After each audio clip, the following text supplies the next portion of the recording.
Hey guys, Maven here. Now, there are some questionable photos of me floating around. Today, I offer an explanation.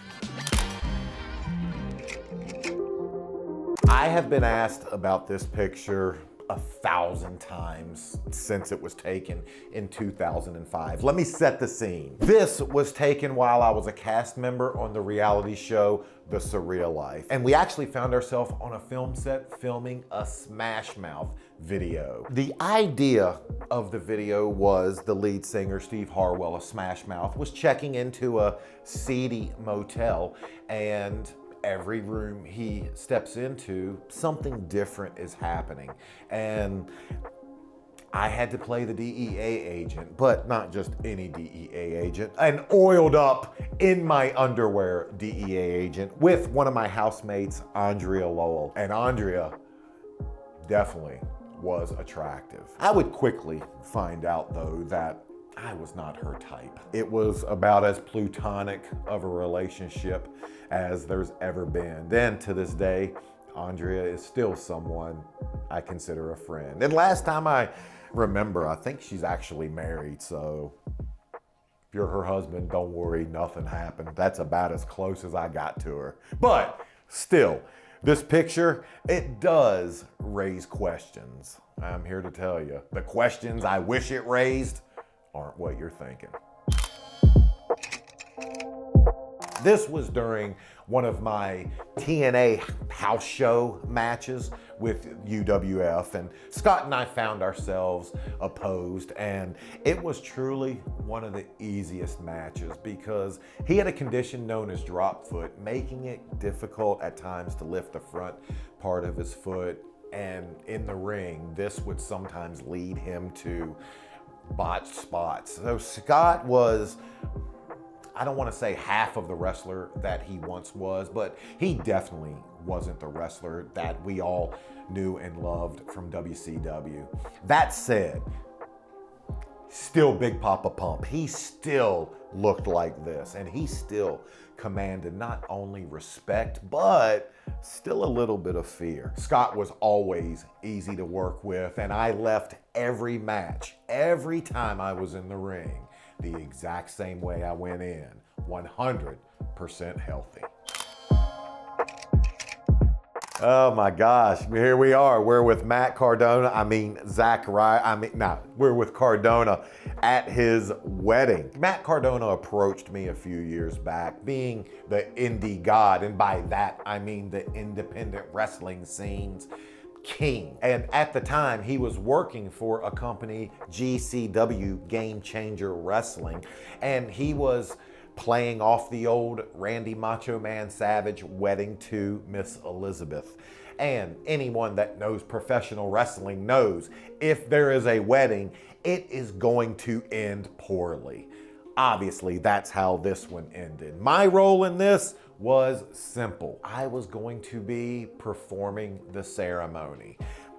However, I would actually online get ordained for this very role, and it's something I still use to this day. I did a wedding a few months back. So I'm thankful to Matt and Chelsea for having me there for their special day, and I'm thankful that I'm still able to be Father Maven.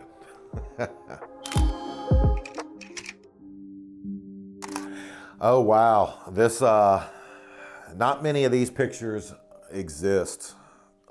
This was a picture from the bar that I worked at directly after my arrest in 2012. When I moved from Florida to New York and needed just to put money in my pocket, a friend approached me with the idea, hey, come work security at my bar. That was a picture that I took while working the door. Now, I took that picture that was one of my coworkers' glasses on. This was at the time when, big frame glasses were becoming a thing, and I think something to the effect of, hey, do these glasses look good on me, yes or no, was put out. I choose not to, have many pictures from my worst time in my life, the time when I worked security.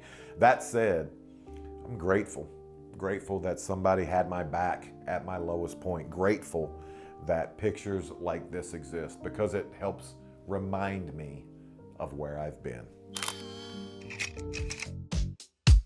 When I was approached about being in the Surreal Life, I immediately said, nah, I'd just been released from the WWE. I was enjoying sitting on a few months being paid by the WWE, and at the time I was still pretty damn bitter. So no part of me wanted to be on another reality show until they told me, Maven, we're gonna pay you 50 grand to come and be in this house for 10 days. Oh, and here are the cast members that are gonna be there. And one of the cast members that immediately caught my eye and drew my attention in was Carol Brady, Florence Henderson. Now, this picture was taken after I was chosen by the other housemates to join the Surreal Life house. At this point, I had been crowned, I think, reality show hunk or something, and I was about to move into the house. It was set up as another contest, but let's just say I would not have gotten on a plane from Virginia to California if I didn't already know I was gonna be the one in the house. This is myself, Andrea Lowell, Sherman Hemsley, AKA George Jefferson, and Alexis Arquette. We're on Hollywood Boulevard, standing outside of the world famous Key Club, where we had just performed Poison's hit song, Talk Dirty to Me. I played the bassist in the group. Now, I in no way, shape, or form know how to play a bass, so I was air strumming. And it was an act set up by the Surreal Life. We had CC DeVille in the house, who is Poison's actual guitarist. So, of course, they were gonna do something to bring that out. When costume and makeup came to me and they asked how I wanted to look, I gave them one bit of instructions. I said, we're gonna be 80s rockers. Make me as pretty as possible. That's when the wig came out. That's when the mesh tank top went on. And that's when they actually put makeup on my face. This picture always makes me smile. This was definitely a good, fun day. You might have some questions about this picture. Well, I'm just using my Raycon's Everyday Earbuds Classics. And funny enough, this video is sponsored by Raycon. If you're looking for a holiday gift, you won't go wrong with these. I use my Raycons at the gym, walking the dog, or just getting work done. It's great being able to throw them in, play my music, and block out everything around me. And the new colors are awesome. I'm personally a fan of Carbon Black. Two of my favorite features are active noise cancellation and multi-point connectivity, which lets me pair with two devices at once. Plus, the battery life is crazy, up to 32 hours with the case. And if you're in a rush, Quick Charge gives you 90 minutes of playtime from just a 10-minute charge. Right now, Raycon audio products are up to 20% off during this holiday season. Just click the link in the description or go to buyraycon.com/MavenHuffman to save. And make sure you order by December 15th to guarantee delivery by Christmas. This picture is from my Tough Enough days. It's actually a picture of me and Josh Matthews, and it was taken, obviously, with us wearing luchador masks. Josh and I bought these luchador masks while we were on vacation in the Bahamas. We bought them to just have fun with Al Snow, but Al did not see it as funny. Yeah, he laughed at it, but he knew we didn't respect how difficult it was to actually wrestle with a mask on. The way he made us realize that, he had Josh and I put both masks on and wrestle a 10-minute match. Something you take for granted while watching a masked person wrestle, because it is not easy. The mask moves, the eye holes move, breathing is difficult, and it gets so hot. What we thought was a simple joke, we would later learn there's a whole lot more respect due to those luchadors, to any wrestler who wears a mask. This picture makes me smile because Josh helped get me through Tough Enough, and I'd like to think that I did the same with him.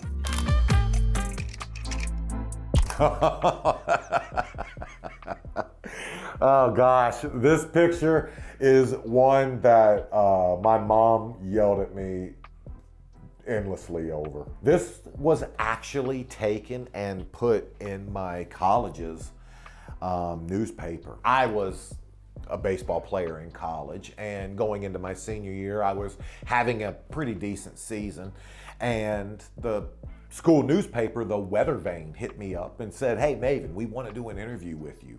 I said, "Sure." They came over to my house, and a bunch of my buddies told me, "Why don't you go upstairs and put the shirt, your Booty Licker shirt on," a shirt we used to wear to basketball games. I put the shirt on as a joke. One, not knowing they were gonna have a photographer, and two, certainly not thinking they would actually post this picture in the school newspaper, but yeah, well, that'll show you. They posted it, and it was, let's just say it didn't land well with my mom. She called me and just ripped my ass for 10 minutes, saying, how can I show this to my co-workers? How I can't even show this off. And remember, when this was taken, this was 1998, so years before I would find myself in the World Wrestling Federation. At the time, baseball was my claim to fame. So yeah, didn't go over well with my mom. My buddies thought it was hilarious though. And it is pretty damn funny. Ah, wow, this is my, this takes me back. This is my actual old garage in Virginia, and there's a really cool story behind this picture. When I was training for Tough Enough, and by training, I mean non-televised training. After we filmed the show, they brought us back for 5 weeks before they announced a winner. And we would go to tracks every day without a camera crew and just continuously train. Now, during this time, let's just say the world was in flux. While we were training, the September 11th terrorist attacks happened in New York City. And once these terrorist attacks devastated America, the WWF, WWE felt the need to rebrand. And when they did this, they dropped the word war altogether. And Raw is War would become Monday Night Raw. But that left a lot of ring aprons that would no longer be in use. The ring aprons would find their way to tracks in a box. And seeing my opportunity, I did not ask for anyone's permission. I grabbed them, went to the post office, and mailed them to my house before anyone was any wiser. And to be perfectly honest, I'm not even sure if I have these to this day. They may still be in a storage unit, or they may have been with the Tough Enough trophy. I don't know. Either way, I do wish I still had them in my possession right now. I always love this picture. This picture always brings a smile to my face. This was from WrestleMania 18 in Toronto. Now, during those days, fan access was not what it is now, but there was still a very cool fan access. I am sitting with a fan, and we are calling an actual match that is taking place in the ring. This was a great opportunity to give the fans the chance for one night to be either JR or the King. It was always funny because fans would come up and they would be all too eager to put the headset on to do what they thought was an easy job, commentate a wrestling match. But once the spotlight was on them, once they could actually physically hear their words in their own ear, they would always clam up. And I was left talking, trying to bring a little bit out of them. It's one of the reasons I have so much respect for the commentators, for Michael Cole, for Wade Barrett, for those guys that make wrestling so much fun to watch. Man, this next picture, man, I don't know why we put it in there. I'm getting the hell beat out of me.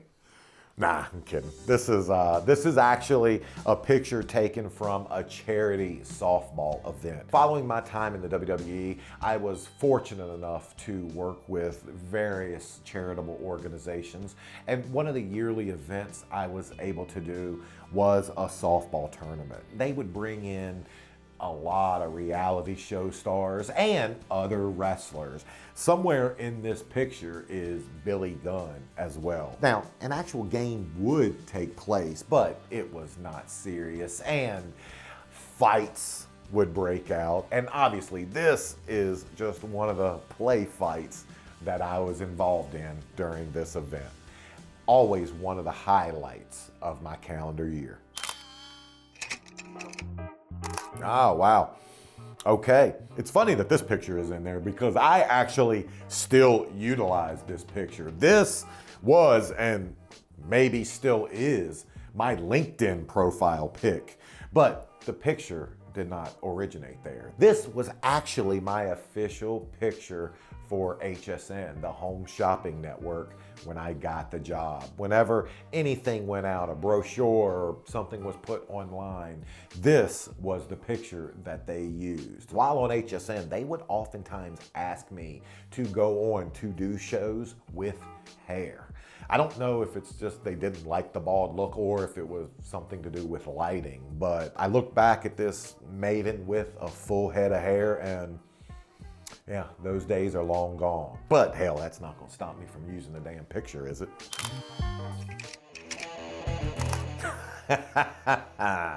One of my favorite pictures in my entire photo album is this picture right here of Drax, of the Animal, of Dave Batista. We were playing around one night, and I don't know where my action figure popped up, but it indeed did pop up. He grabbed it and blew it a kiss, and I happened to have my phone with it, made him hold the action figure up there, and I'm very happy to have this picture. Not because he's kissing my action, I could care less about that. Just because it shows the playful side of truly one of the best men I have ever known and been honored and had the good fortune to call a friend. Oh. Okay, so this picture pops up and it makes me scratch my head and wonder, man, why did so many people think Maven is gay? A year ago, one of my best friends was getting married in Virginia and being invited to the beautiful lakeside ceremony. We decided to have a little bit of fun, to play with you guys that think I'm gay. And knowing the claims the internet makes about me, my friend was happy to play along. But you might ask, Maven, who is your real life partner? Well, to see who that is, click the video on screen.